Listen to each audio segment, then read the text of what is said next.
in our quest. The quest for a living wage, better health and safety, an abolition of zero-hour contracts here, and not forgetting fighting corporate greed, offshoring, unfavorable privatization of public assets, just like the Royal Mail, that cannot end in fear of the elite.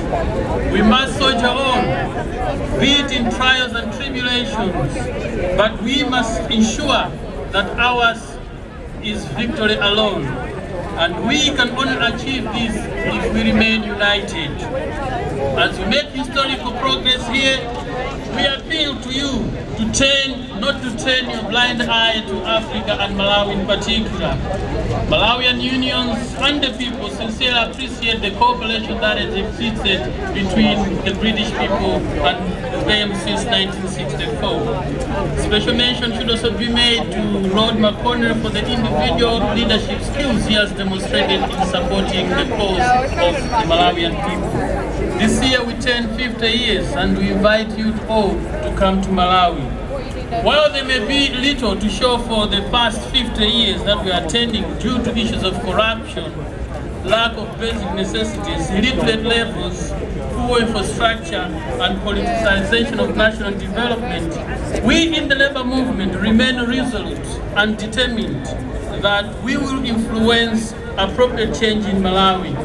We have lined up our leaders who will be standing because we have presidential and parliamentary elections on the 20th of May later this month. And it is our belief that the many of our workers and leaders who join politics will help us to instill the necessary change that Malawi needs.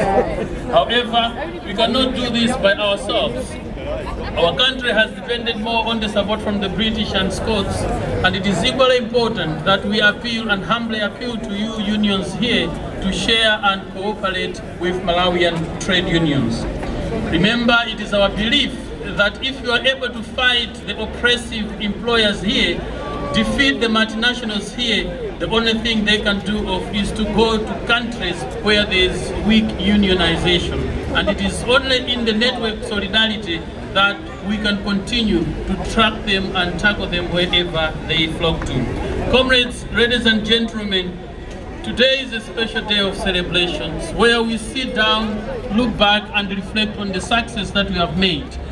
I can only do justice by simply wishing you a successful and a wonderful May Day, not necessarily making long speeches.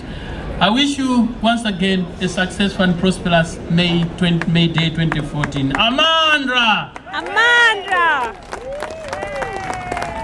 Thank you very much, Robert. It was great to have you give up your time to come here and join us today in London. And I think it's quite fitting because I did say that Robert had brought in an enactment of the Fair Pensions Act. So I think it's quite fitting that our next speaker is Doc Gibson, who is the